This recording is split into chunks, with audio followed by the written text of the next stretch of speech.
Skip, tell us who you are and. So I'm Superintendent Timothy Bernhardt. To my right here is Fire Chief Derek Sawyer, and to his right is Director of Emergency Services Tim Boyce. So what we have for you right now initially is around 1 o'clock. We start to receive 911 calls for a helicopter in distress. Officers and fire department responded to the area. They located this helicopter behind us, which had crashed behind the building. What we know is there's 4 members on the helicopter. 3 of them were crew and pilot. 1 was an infant. They were en route to CHOP, Children's Hospital in Philadelphia. As of right now, no non-life-threatening injuries. The child has been transported to CHOP, and the other 2 were at local hospitals. That's the investigation. At this point right now, the information we have, we notified the NTSB. The fire chief can speak to, what their responsibility is here.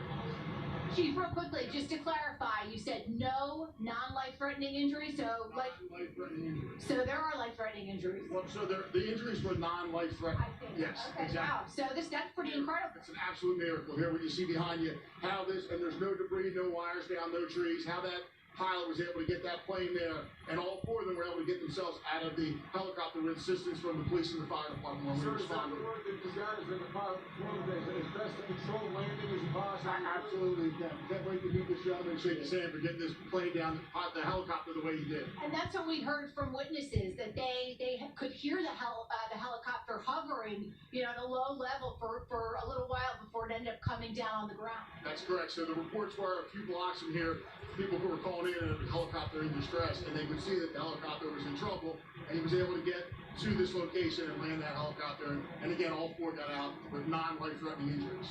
Any indication as to what caused the distress? No idea yet, and that'll be up to the NTSB to work on that.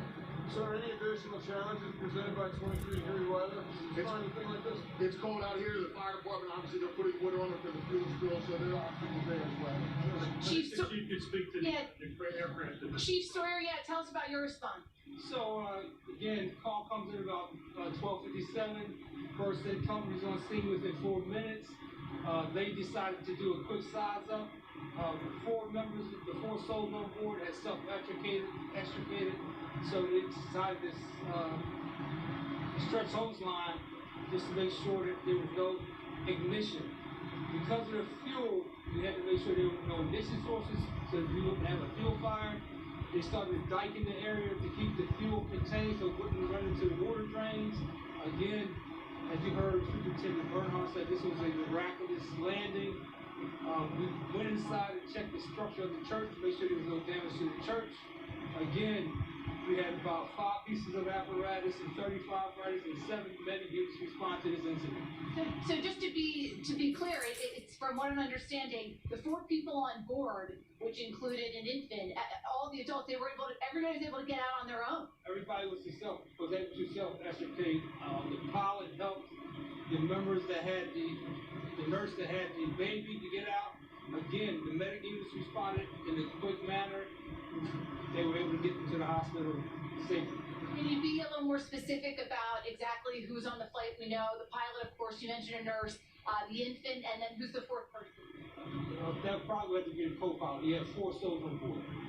Total 4 souls. When you get that call that there's a helicopter crash in a residential area, the neighborhood in Drexel Hill, and then you come to find that the 4 people on board do not have life-threatening injuries, how do you describe it? We're blessed. We're blessed as a community. We're blessed as a fire service, police department, and emergency management. We are totally blessed. Because there were no injuries, that helped us concentrate on making sure there were no structural damage and no fire started. So we were blessed. And as we can see, this is all hands on deck. Yeah, right now, I think what's important is Superintendent Chief. This flight originated out of state. There are guests on the flight, and including a child. We are still trying to notify all those persons. So what we can say is that there were, again, no life-threatening injuries from the scene. The infant has been transported to the hospital, but we have not been able to notify any of those family members. It's a dynamic scene. The NTSB is notified, along with Commonwealth officials. Darby is the lead agency on this. We've established a command post. The superintendent, he may be able to speak to schools if disruption in the area, and the chief can speak again to any kind of sustainment of the aircraft. We will be here a while. So it sounds like the infant who needed to be transported is not from Pennsylvania. We don't know the residency. We know that the flight originated out of state and was on the way to Children's Hospital of Philadelphia. That person we don't know. So again, it's a very dynamic situation for all those involved. They were quickly extricated, again, by police and fire, do what they need to do, but those persons may not have been notified. I see. So the medical flight didn't necessarily come from CHOP, but that's where it was headed. I believe our best understanding was They're not going to CHOP. That was where it was in route 2, so CHOP. So I think we'll finish up here for now, and we'll follow up, and we'll update you as we can, okay? the other thing was schools, anything you want to go for schools, will be notified. All the schools in the area, the police and fire department notify all the schools, the school district, and all the schools are fine. We told them they could dismiss, so that they've been notified as well. And you called this a miracle, Chief Bernhardt. It is a miracle. It's an absolute miracle in Vermont Road, is what it is. Thank you. And you just heard that update from the officials here in Drexel Hill in Delaware County. They're calling it a miracle, a blessing. I mean, if you take a look at this helicopter that's on its side in pieces, there's fuel that they've had to make sure the area is safe. It's incredible.